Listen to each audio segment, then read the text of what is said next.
Hello, and welcome back to the garage. My name is Scott. Today we're going to be looking at some of my older castings that I've made that I haven't made a video for in the past and stuff. So it's going to be a little bit of a Wicked Small Garage retrospective. All right, let's take a look at some of my other stuff. Up first is this 1965 Mustang. Why they painted it like this, I don't know. This was an art car, and so I chose this to do a Keith Motlaw Speed Shop had done a competition for Mustangs back in 2019 from the Diecast Customs Renegades and Hoodlums page on Facebook, and so this was the car that I chose to modify. And what am I going to do with this? That's right, I'm going to try and make a unicorn. I'm a big fan of Ken Block's. Rest in peace, Ken. I've watched all his videos and everything, so I fell in love with a unicorn. So that's the direction I'm going to take this. So this is a bit of a minor success and major failures along the way.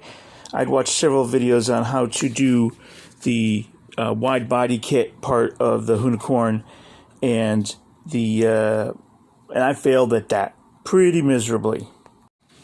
But seeing as the deadline was coming up, I just had to push through and move on to the next step. I've been seeing this picture that I was able to make the iconic e-brake that Ken's known for having in the unicorn. Up next was all the iconic decals for the unicorn. Luckily, I found a guy on eBay who sold several different types of Ken Block decals. I bought them all up and I put on the best ones that I could to do. This guy had the Monster logo on there. He was always represented by Monster. So hopefully I did him justice. Up next, we have a Porsche 935. Much like Andrew over in Switzerland, I have an affinity for Porsches. I really like this, and this type always caught my eye. This livery, so I started out with a base casting here of a 935, and then I started adding all my own decals. The decals I got were from SK 75 Works over in England. His stuff is awesome. Highly recommend it. Not sponsored, but I highly recommend that. So here's almost a before and after look right there. This garage is also something I got from SK 75 Works. He makes outstanding products. Up next is a car that I see every day. This Camaro belongs to a coworker of mine, Brandon. He sits in the desk next to me. So I felt be cool if I made him a car. So and part of the other reason I wanted to make this was to practice laying down stripes. I haven't done this before. This is all paint. I'd never done it before, so I thought it came out pretty good. Did some details here on the front, and he's really pleased with it. Up next, we're going to be switching gears to post-apocalyptic Gaslands type stuff. Up first is the obligatory bone shaker. I did this for a Gaslands group somewhere on Facebook.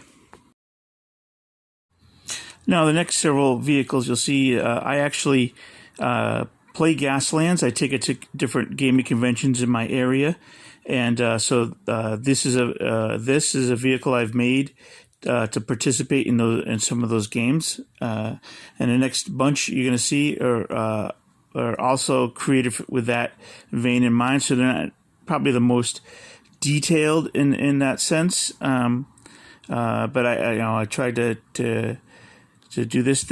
I actually made the light bar here from scratch, and here's just a bunch of armor plates I put on a slingshot. I thought that'd be kind of fun to do, and something that nobody else was doing. So I tried to do that, and I was working on my rust effects. I kind of really overdid it on this, but the but I was just trying to get some practice with some rust effects. So like I said, these were cars I created quick and dirty for a gaming convention. I wanted to have an array of different types of vehicles, not just one type of vehicle. And I gave these away to a lot of my people who attended the game, and everybody seemed to like that. As you look over all these cars, why don't you leave a comment telling me which one of these is your favorite. I look forward to hearing from you. If you want to see more of my stuff, you can check me out on Instagram at Showland1999, or you can follow me on my Facebook page, Wicked Small Garage. I want to thank you for taking your time to watch this video, and until the next time, the garage is closed.